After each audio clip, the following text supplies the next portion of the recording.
So how do we find unsaturated and untapped niches on Amazon? Do they even exist anymore? So in today's video, we're going to look at some pretty controversial takes regarding Amazon with competitive and untapped niches. I'm also going to commit a massive YouTube sin. I'm going to show off my latest coloring book so I can show you exactly what I'm doing inside of competitive niches versus untapped niches. Okay, so as we go through this video, I'm going to go over to Amazon and show you exactly how I find untapped niches. But what I want to do first is to give some perspective on the difference between entering into competitive niches versus entering into untapped niches, some of the pros, some of the cons, and the difference in approaches. So here's the thing that people are doing when they enter into these competitive niches is that they're ultimately trying to build a brand. So this is something that I feel quite strongly about in the way that brands are presented, especially in YouTube videos. In my opinion, they don't really exist if all you are doing is publishing books under a pen name onto Amazon and then calling that a brand. In my opinion, if you're going to be creating a brand, you need to have a website, you need to have a way of capturing emails, you need to have a way of marketing to your customers, you need to be running advertising campaigns outside of Amazon, you need to be distributing your books outside of Amazon services as well. That is a topic for another video and a completely different direction going forward.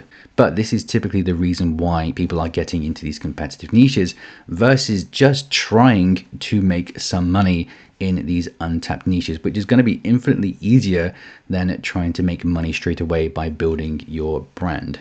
So if you are someone who is building your brand and you're not having the sales and success that you want to see at the moment, what I recommend that people do is look into untapped niches to try and just make some money through Amazon. And you might find by doing this that you actually give yourself a completely different direction. I've seen people that go away from producing things like activity books and coloring books and get into other niches, and then they start building up these niches because they're doing so well, and then they start focusing, creating their brand off of these other niches. So when it comes to building your brand, typically, like I say, this is going to be in those competitive niches.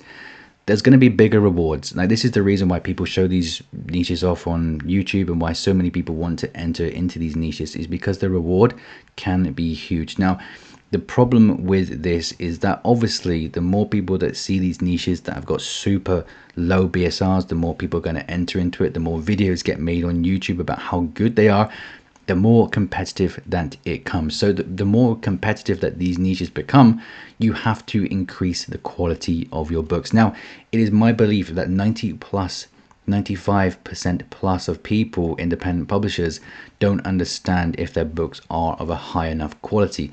And to compete in such niches, such lucrative looking niches, you really do have to have nearly the best of the best product offering out there. So here's one of the problems with this, and this is what I found from communicating with more people, more independent publishers recently, is that you need to have a prolonged ad spend. So the problem here is that what a lot of people do who get into these competitive niches, they understand that in order to beat the competition, they have to spend more on their advertising campaigns. Now, there is a big difference between spending more on your advertising campaigns and actually thoughtfully making decisions inside of your advertising account for a prolonged spend.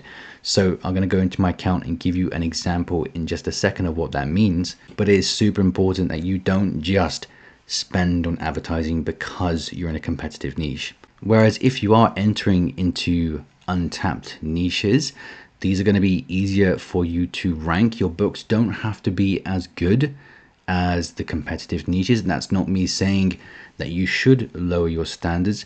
The problem is most people, as per what I've just said here, don't understand what a high quality product is. So you won't need to have the best of the best of the best in order to stand out in these niches. And of course, with less competitive niches, you will be able to spend less on your advertising as well. So before we get into how to actually find these untapped niches, I think it's equally as important that we take a look at what approach actually works for competitive niches. Okay, so in an attempt to be as transparent as possible with what I'm talking about on this channel, I'm going to take a look at my latest coloring book. We'll take a look at the listing, we'll take a look at some of the advertising spend and strategy that went into this book in a competitive niche. In fact, it's kind of in two competitive niches. I'm going to give you the rundown of the 3 to 4 steps you need to take to actually make these competitive niche books work. And then after that, we're going to go over the shoulder. We're going to head over to Amazon and try and find some untapped niches as well. So if we come over to Amazon here, this is the book that I published on August the 3rd. It's currently ranked 57,000 on the .com store. It's doing okay. It's picking up around 20 to 30% organic sales. It's got really good rankings, etc., etc. So just to, again, to be as transparent as possible here, we'll take a look at the advertising campaigns for this. And the reason I'm showing you this is because this is the reality behind selling in these competitive niches that I feel like people don't really talk about, right? So there's had $296 of advertising spend, and some people might look at that and think that's a lot of money to spend in just over a month. But the thing is, with this prolonged advertising spend, we only do it where it makes sense to do so. So I was going into my advertising account every sort of few days and checking to see the metrics to make sure that they made sense. So for example, looking at the orders versus the clicks as one of those metrics, and then deciding if those metrics are good enough to carry on spending. I don't just say, you know, I'm going to have $300 to spend on this no matter what happens. You have to monitor your advertising in these niches, okay? So what this is allowing us to do is to keep the book ranked at the top of the first page for a competitive search term, and it's also going to help us get that kind of other rankings as well, and hopefully show up in the people who bought this also bought this section as well as we go forward. So my point here is that you only keep spending on a project if it makes sense to do so. Had I spent $100 or even $50 and not had a single sale or just 2 sales, I'm going to look at that immediately and say to myself, there's something wrong with this book. I'd probably take a look at the click-through rate if it was really low, and I'd say there's maybe something wrong with this book, and make an educated decision. So also on top of these decisions, like I also have a fair few years of publishing experience, so I know what is going to have a higher chance of selling and what doesn't. So I would give this book cover maybe a generous 7 out of 10.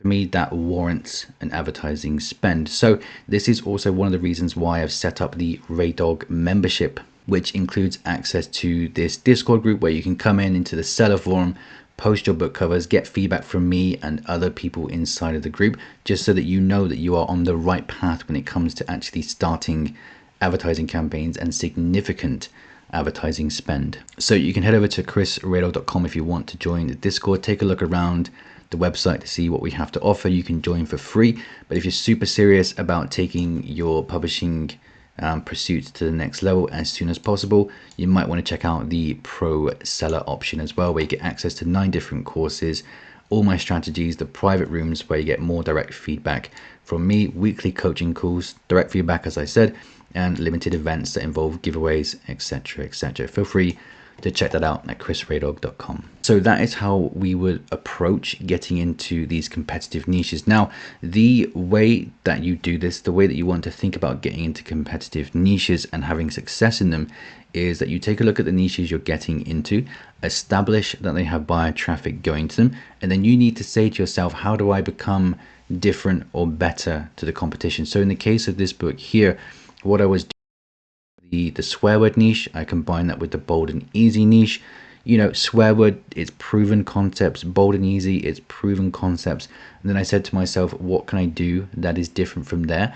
And the way that I wanted to stand out inside of this niche was by making the cover purple and having this kind of groovy green and purple feel across this. Okay, so I'm not saying it's the best book ever, but this is the approach that you would take when it comes to getting into competitive niches. So with that in mind, how do we find untapped and less competitive niches? I'm going to give you 2 options here. I'm going to show you both of them now. So the first way that we can do this is by spending more time on Amazon. Like if you're trying to get into coloring books and build your brand and all those wonderful things, you can find these niches, the ones that people show off on YouTube, the Coco Wire books. If you cannot find a Coco Wire book from just typing in coloring book, then you are lazy as fuck. So they are super easy to find, these niches. That's why they're so competitive.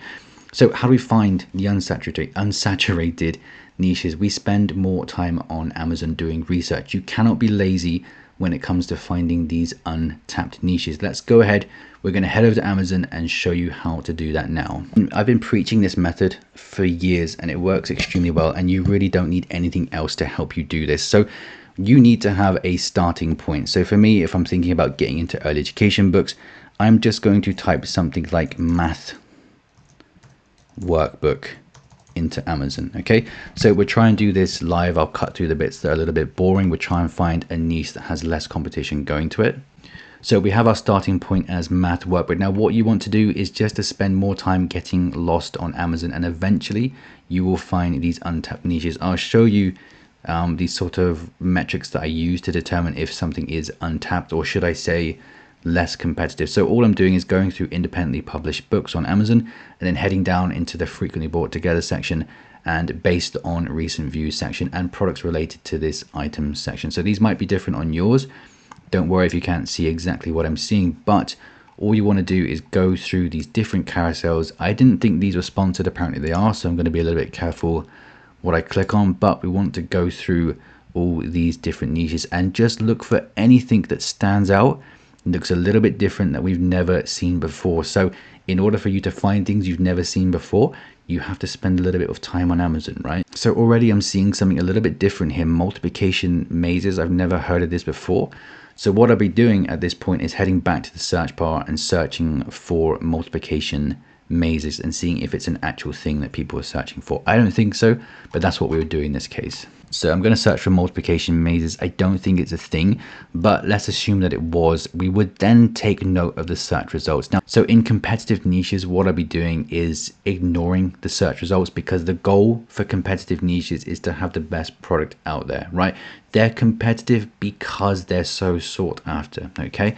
So in this case, we are going to take note of the search results and see what multiplication mazes is bringing back to us here. Then what you'd be doing is taking a look across the BSRs of the first page and just seeing if you have 3 or 4 that are doing decent. Okay, so I won't get into the exact metrics that I look at, but let's just say anything under 100,000 in these niches. Okay, so we have one that's like 1 million, we have one that's at 50,000, one that's at 240,000, one at 3 million-ish.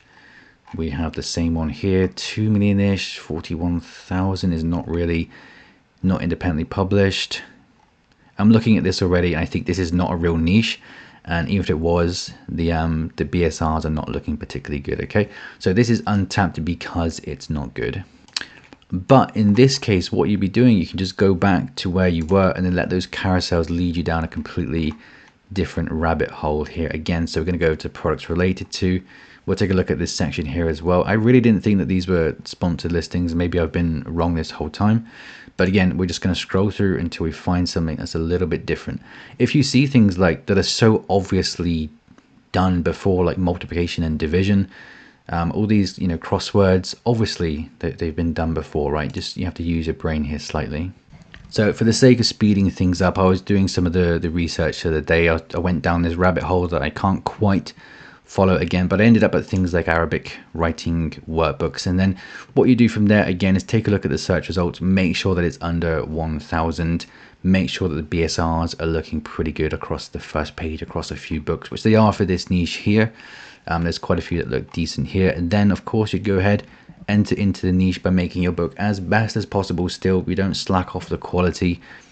We enter into the niche, and then that will be much easier for us to get ranked for this search term here through virtue of the search results. Okay, and if you want to go even deeper into these niches, then you're in a completely different area of Amazon now. So then you come across to another book here, go down, do the look at the frequently bought together and the products related, and just see if you can niche down even further, or just see if this niche takes you into another direction completely, into another untapped area. Okay, so I'm not going to go and do too many examples of this. I don't think it is helpful for people to find untapped niches through YouTube videos. I don't believe that at all. I think the exposure of these untapped, unsaturated niches on YouTube is not a good thing. I think it does affect the marketplace eventually. So that's why we're not going to get into too many in this video.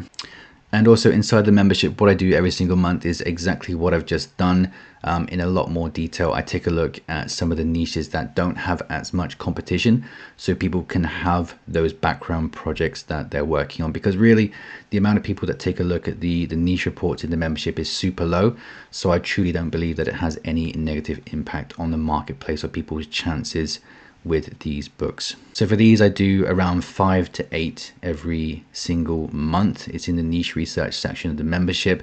Again, if you want to check all this out, you can head over to chrisraydog.com. So I can completely appreciate that some people don't want to spend this much time on Amazon, which is why I offer what I'm offering in the membership. But if you don't have the time, you don't want to join the membership, you can look at hiring someone to find less competitive niches for you. Okay, so I'm going to give you an example of the person hired to try and find higher content book niches for me.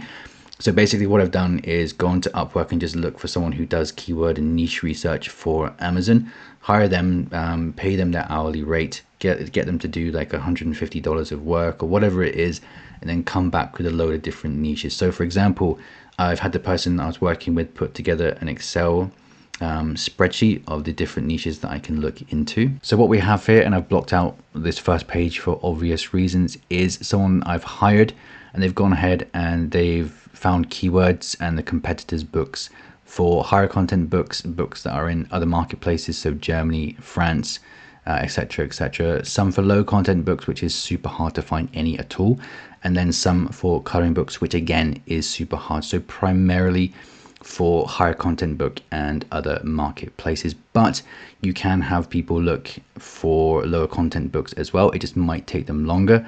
Same goes for coloring books. In fact, you could hire someone to try and find the coloring books that are trending. So for example, you looked at like the bold and easy stuff, the fuzzy friend stuff, all these niches that just start trending.